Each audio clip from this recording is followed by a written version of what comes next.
Hello everyone, welcome back to my channel. I hope you all are doing well and enjoy my fan fictions. So let's start our fan fiction journey. ये new fan fiction है, नाम guilty lover of innocent criminal. Let's start our first chapter. एक खूबसूरत रात, पर क्या वक्त हर किसी के लिए सरीखा होता है? जवाब है नहीं. वक्त हर किसी के लिए सरीखा नहीं होता. अगर कोई हंस रहा है तो कुछ लोग रो भी रहे होंगे. अगर कुछ अपनी ज़िंदगी को एंजॉय कर रहे हैं तो वही कुछ लोग हो सकता है अपनी ज़िंदगी की मुश्किलों से लड़ भी रहे होंगे. अगर कोई अपनी ज़िंदगी एंजॉय कर रहा होगा तो वही दूसरी तरफ हो सकता है कोई और अपनी ज़िंदगी की आखिरी सांसें गिन रहा होगा. यही ज़िंदगी है और यही कुदरत का नियम भी है. अगर कोई हंसता है तो कोई रोता भी होगा. पल सबके लिए सरीके नहीं होते. ना ज़िंदगी की सबकी सरीकी होती है, ना ही हालात सबके सरीके होते हैं. हर किसी की ज़िंदगी अलग अलग होती है. किसी की लाइफ बहुत शान और शौकत में गुजरती है तो वही कोई खाने खाने के लिए मोहताज भी होता है.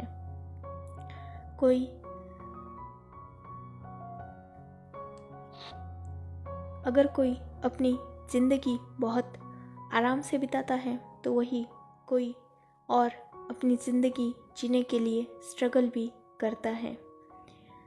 ये हर किसी की ज़िंदगी है, हर किसी की किस्मत है. चार दीवारियों में कैद एक इंसान यही सब सोच रहा था.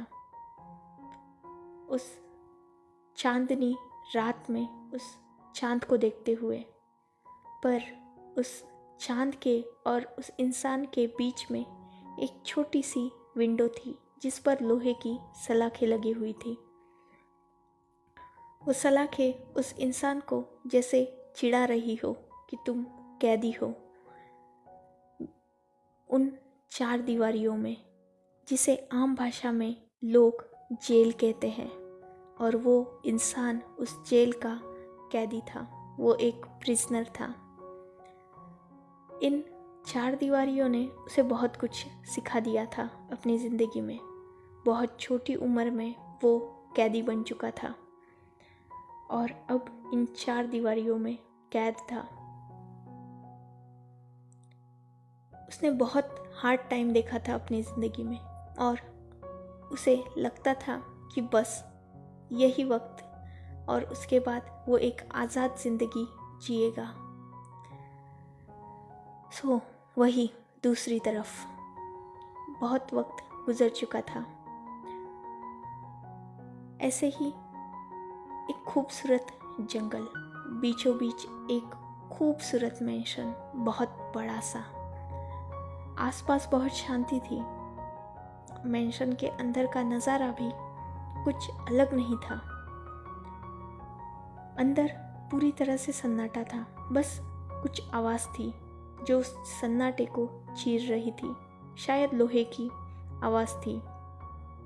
एक इंसान उस मैंशन के किचन में अपना वर्क कंप्लीट कर रहा था, डेली वर्क. उसके पैरों में जंजीर बंधी हुई थी जिसका एक सिरा उस इंसान के पैरों में था तो वही दूसरा एक बड़ी सी लोहे की बॉल से बंधा हुआ था. और वो इंसान अपने स्ट्रेट फेस के साथ वर्क कर रहा था. उसने सिर्फ एक वाइट शर्ट पहनी हुई थी. वो अपने काम कंप्लीट करता है और फिर उस बॉल को, उस हेवी सी लोहे की बॉल को उठाता है और अपने साथ लेके चलने लगता है. वो लिविंग हॉल में आता है, उस बॉल को नीचे रखता है और फिर से अपने कामों में लग जाता है, अपनी साफ सफाई में. अब उसे उस बॉल की और उस जंजीर की आदत हो चुकी थी, क्योंकि वो उस जंजीर में आज नहीं 6 महीने से कैद था.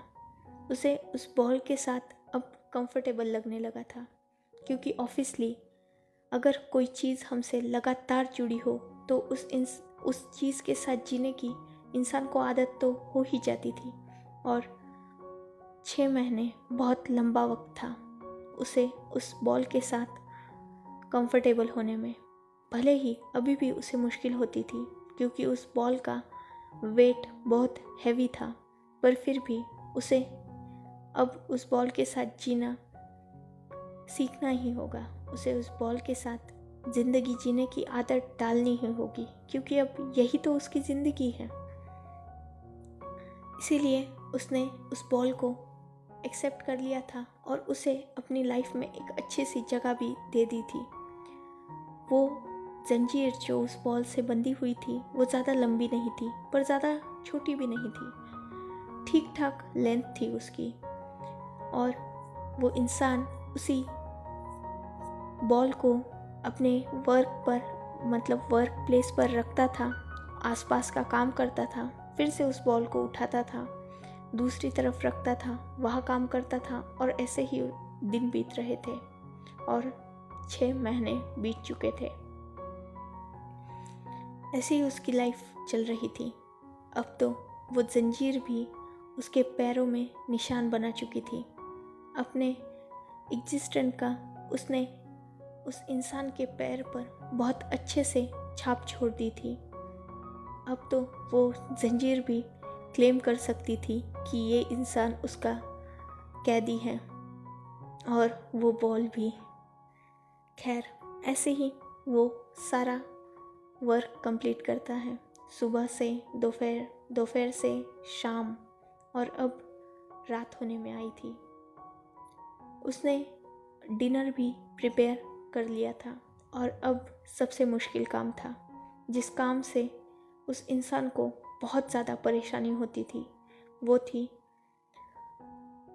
किचन से डाइनिंग टेबल पर चीज़ें रखना, क्योंकि ऑब्वियसली उसके हाथ में बहुत हैवी बॉल थी तो उसे एक एक चीज़ उठाकर ही टेबल पर सजानी पड़ती थी, क्योंकि एक हाथ में तो उसकी बॉल होती थी ना, तो एक ही हाथ से वो काम कर सकता था और उसमें भी वो ज़्यादा वेट नहीं उठा सकता था, क्योंकि ऑब्वियसली एक भी चीज़ गिर गई तो उसे सज़ा मिलेगी, जिस वजह से वो बहुत आराम से एक एक प्लेट को डाइनिंग टेबल पर अच्छी तरह से सजाता है। उसे उस काम में सबसे ज़्यादा वक्त लगता है। जहाँ स्टार्ट करने में उसे रात के 9 बज चुके थे, वही एंड होते होते 10 बजने में आए थे। बाहर से कार का साउंड सुनाई देता है। वो इंसान उस बॉल को लेता है और तुरंत मैंशन के मेन गेट की तरफ जाने लगता है। वो उस हेवी बॉल को नीचे रखता है और अपने सामने की तरफ देखता है, जहाँ मैंशन का मेन डोर ओपन हो चुका था और एक हैंडसम पर्सनालिटी अंदर आई थी जिसने वाइट सूट पहना हुआ था। वो इंसान अंदर आता है और तुरंत अंदर आते ही उस मैंशन के डोर को अंदर से अच्छी तरह से लॉक करता है और मैंशन के अंदर आ जाता है और अपने गुलाम की तरफ देखने लगता है। वो गुलाम भी अपने मालिक की तरफ देखता है, पर फिर भी वो उसकी आंखों में तो नहीं देखता, पर उसे रिस्पेक्टफुली ग्रीट करता है और तुरंत जाकर उसके ब्लेज़र को उतारने में उसकी हेल्प करता है।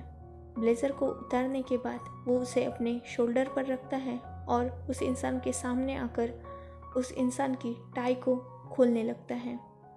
गलती से टाई को ओपन करते करते उस टाई के पीछे की जो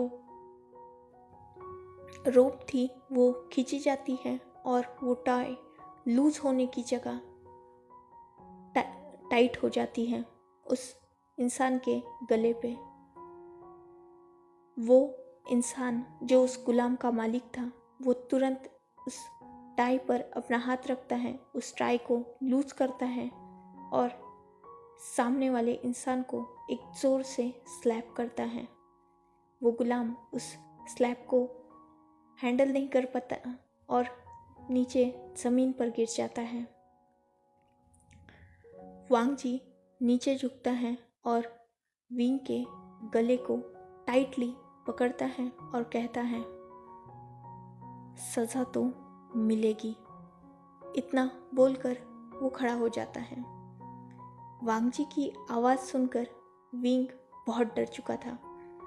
उसने ऑब्वियसली वांग जी की आंखों में नहीं देखा था, ना उसमें इतनी हिम्मत थी, ना उसकी इतनी हैसियत थी कि वो वांग जी की वांग जी की आंखों में देख सके। पर उसकी कोल्ड आवाज़ सुनकर ही विंग कांपने लगा था। फिर भी वो उस बॉल को उठाता है, खड़ा होता है और मैंशन की दीवार की तरफ जाता है। उस दीवार से वो एक हंटर को उठाता है, वापस आता है और वांग जी के हाथों में देता है और तुरंत अपने नीज के बल नीचे वांग जी के सामने अपना हेड डाउन करके बैठ जाता है। वांग जी विंग के हाथों से वो हंटर ले लेता है और उसे ज़ोर से ज़मीन पर नीचे मारता है। विंग एक पल के लिए तो सहम जाता है, पर दूसरे ही पल वो खुद को बिल्कुल काम डाउन कर लेता है और वैसे ही बैठा रहता है। उसने अपनी हाथों की दोनों मुट्ठियों को टाइटली बंद करके अपनी नीज पर रखा हुआ था और उसकी आंखें भी टाइटली बंद थी। उसका सर नीचे झुका हुआ था और वो स्ट्रेट पोस्चर में वांग जी के सामने बैठा हुआ था। वांग जी उस हंटर को अपने हाथ में लेता है, हल्का सा फोल्ड करता है और विंग को मारना स्टार्ट करता है। फर्स्ट, सेकंड, थर्ड, फोर्थ 4 बार काफ़ी थे और विंग की बॉडी से खून आना स्टार्ट हो जाता है। पर फिर भी वांग जी नहीं रुकता। वो विंग को टोटल 10 कोड़े मारने के बाद उस हंटर को नीचे फेंक देता है और गुस्से में ऊपर की तरफ चला जाता है। विंग कुछ पल वही बैठता है। अब उसने अपनी आंखें खोल ली थी, पर उन आंखों में आंसू की एक बूंद भी नहीं थी। इतना मार खाने के बाद भी उसके चेहरे पर दर्द नहीं था, बस उसकी मुट्ठियाँ ही कसी हुई थी। बाकी उसे देखकर ऐसा लग ही नहीं रहा था कि उसे दर्द हो रहा होगा। करीबन 5-10 मिनट विंग वैसे ही वही बैठा रहता है और बाद में वो उठता है और डाइनिंग टेबल की तरफ जाने लगता है। विंग डाइनिंग टेबल की तरफ जाकर खड़ा हो जाता है। उसने उस बॉल को नीचे रख दिया था। करीबन आधे घंटे बाद वांग जी नीचे आता है। वांग जी विंग के जैसे ही पास आता है, विंग तुरंत उस एक चेयर को नीचे पीछे की तरफ पुल करता है। वांग जी उस पर बैठता है और विंग उसे खाना सर्व करने लगता है। वांग जी एक नज़र विंग की तरफ देखता है और बाद में वो अपना खाना स्टार्ट कर देता है। वांग जी ने अभी थोड़ा ही खाना खाया था कि वो विंग को कहता है, जाओ तुम भी खाना खा लो। इतना बोलकर वो फिर से अपना खाना खाने लगता है। विंग उस बॉल को उठाता है, अंदर किचन में जाता है और एक पेट बाउल जिसमें घर के पेट्स को खाना दिया जाता है, वो एक बाउल लाता है और वांग जी के सामने कर देता है। वांग जी अपने ही प्लेट्स में से कुछ चीज़ें उठाकर उस बाउल में डाल देता है और फिर से अपना खाना खाने लगता है। विंग नीचे ज़मीन पर बैठ जाता है और खाना खाने लगता है। अभी विंग ने 4-5 ही निवाले लिए थे कि वांग जी उठ जाता है और कहता है, मेरा हो गया। इतना बोलकर वो विंग की तरफ देखता है। विंग ने अभी अपना खाना ख़त्म भी नहीं किया था, पर फिर भी वांग जी के खड़े होते ही वो भी तुरंत खड़ा हो जाता है और वांग जी के सामने अपना हेड डाउन कर लेता है। वांग जी विंग की तरफ देखता है और कहता है, जल्दी ऊपर आओ। इतना बोलकर वो ऊपर की तरफ अपने रूम में चला जाता है। विंग कुछ नहीं बोलता, वो उन प्लेट्स को उठाना स्टार्ट कर देता है। उसने अपना खाना भी ख़त्म नहीं किया था, क्योंकि यही उसके लिए ऑर्डर था कि वांगजी जब देगा उसे तभी खाना मिलेगा, और जैसे ही वांगजी का खाना हो जाएगा उसे भी उस खाने को अपने, चाहे वो खाना उसने खाया हो या नहीं खाया हो, पर उसे तुरंत उठ जाना होगा। सो वो यही करता है।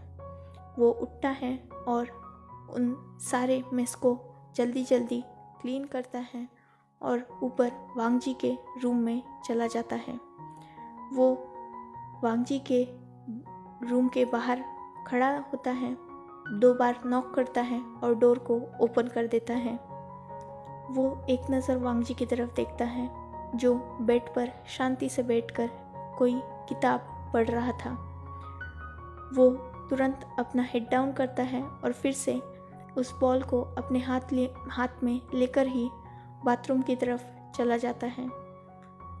वो अपने आप को क्लीन करता है, शावर लेता है और अच्छी तरह से खुद को क्लीन करके वो बाथरोब पहन लेता है। वो उस बॉल को उठाता है और बाथरूम की डोर के तरफ आया ही था कि वो रुक जाता है, उस बॉल को नीचे रखता है और उस बाथरोब को उतार देता है। वो फुल्ली नेकेड था। वो वैसे ही उस बाथरोब को साइड को रख देता है, उस बॉल को फिर से उठाता है और डोर को ओपन करता है। जैसे ही बाथरूम के डोर का ओपन होने का साउंड वांगजी को आया था, वो डोर की तरफ देख रहा था। विंग वैसे ही न्यूड ही बाहर आता है और वांगजी के सामने खड़ा हो जाता है, उस बॉल को नीचे रखता है। वांगजी के चेहरे पर एक स्मिक थी, पर विंग इसे नहीं देख पाता, क्योंकि विंग की नज़रें ऑल टाइम नीचे थी। वांगजी विंग की तरफ देखता है और हल्के से उसकी बॉडी को टच करता है और कहता है, कुछ भी हो, इस पर कितने भी निशान आ जाए, तुम आज भी उतने ही सेक्सी लगते हो, उतने ही हॉट लगते हो। इतना बोलकर वो हल्का सा ऊपर उठता है, विंग के बालों को पकड़ता है और अपनी तरफ खींचकर उसे रफली किस करने लगता है। विंग जस्ट अपनी आंखें बंद कर लेता है और वो भी वांगजी को किस बैक करने लगता है। सेटिस्फाइड होने के बाद और विंग के लिप्स पर बाइट्स करने के बाद वांगजी विंग को छोड़ देता है और विंग की तरफ देखता है और कहता है, जस्ट डू इट। विंग हल्का सा नोट करता है और वो वांगजी के शर्ट्स के बटन को ओपन करने लगता है। विंग ने वांगजी को पूरी तरह से नेकेड कर दिया था। वो वांगजी के सामने अपने नीज पर बैठता है और वांगजी को प्लेजर देने लगता है। वांगजी के लिए ये अपना सबसे अच्छा टाइम रहता है हर रोज़, पर विंग के लिए ये सबसे डिस्गस्टिंग होता है। ऑब्वियसली अपने प्यार के हाथों ऐसे इंसल्ट होना किसको पसंद आएगा। बेड पर हर रोज़ अपना प्यार ही हमारे मर्जी के खिलाफ हमारा रेप करेगा, वो किसे पसंद आएगा। वो पल उस इंसान के लिए सबसे वर्स्ट होगा और विंग हर रोज़ ये पल सहता है। वो हर रोज़ रिग्रेट करता है अपनी लाइफ पर, अपने डिसीजन पर, वांगजी के हस्बैंड होने पर। वांगजी विंग का हस्बैंड है, उन दोनों ने लीगली शादी की है। और अब अगर सिचुएशन देखी जाए तो हस्बैंड ये वर्ड विंग की लाइफ में दूर दूर तक एग्जिस्ट भी नहीं करता। वो अब सिर्फ वांगजी का स्लेव है, उसका सर्वेंट है, उसका बेड वार्मर है और वांगजी की बेइंतहा नफ़रत है। जहाँ विंग एक वक्त वांगजी से बेइंतहा मोहब्बत करता था, वही अब उसके दिल में कुछ भी नहीं है। ना उसे दर्द होता है, ना उसे तकलीफ़ होती है। बस उसे खुद के फैसले पर हर रोज़ रिग्रेट होता है कि उसने क्यों वांगजी के बातों में आया, वो क्यों वांगजी से प्यार करने लगा और उसने क्यों वांगजी से शादी की। वांगजी ने उससे एक वक्त में कहा था कि मैं तुम्हारी लाइफ हेल बना दूंगा, और वांगजी उस वर्ड को आज तक अच्छे से निभा रहा है। उसने सच में विंग की लाइफ को हेल बना के रखा है। दिन भर विंग वांगजी के मेंशन के सारे काम करता है। इस मेंशन में एक भी सर्वेंट नहीं है और वांगजी को थोड़ी भी गंदगी पसंद नहीं आती। सो वांगजी ने विंग को इस घर के सारे काम करने के लिए कहा है और विंग वैसा करता भी है। और रात को हर रोज़ वांगजी विंग को बेड पर टॉर्चर करता है। वो विंग को हर रोज़ खुद पे अशेम्ड फील करवाने के एक भी चांस नहीं छोड़ता। वांगजी जानता है कि विंग को अपनी सेल्फ रिस्पेक्ट बहुत ज़्यादा प्यारी है और इस सेल्फ रिस्पेक्ट को वांगजी ने 8 महीनों में बहुत अच्छी तरह से चकनाचूर कर दिया है।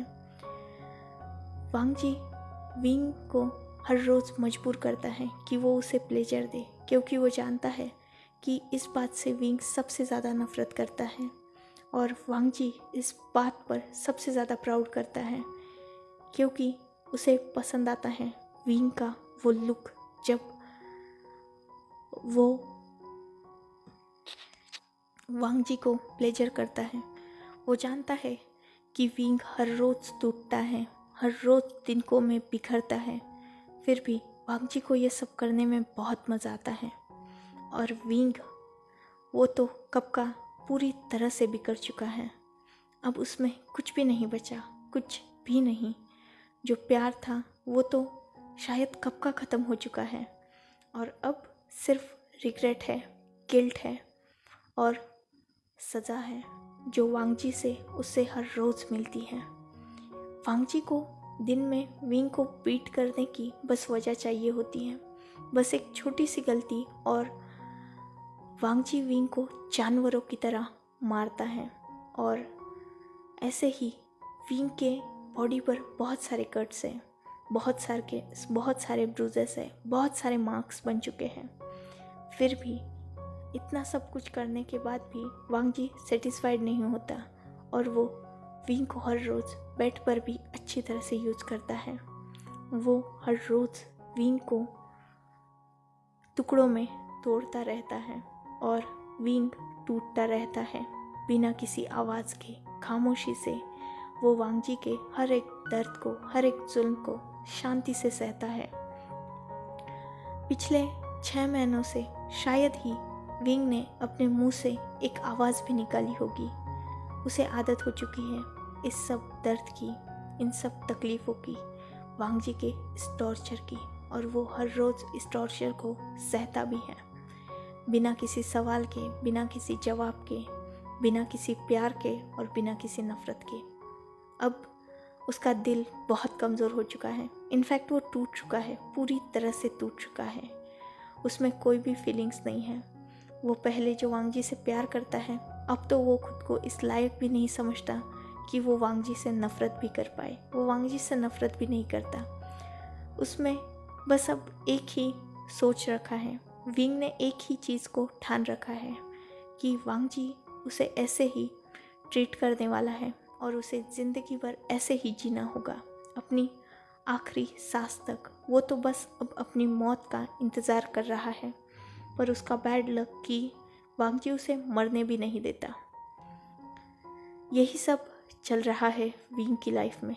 वांगजी को विंग को टॉर्चर करके मज़ा आता है और विंग हर रोज़ ऐसे ही दर्द सहता रहता है।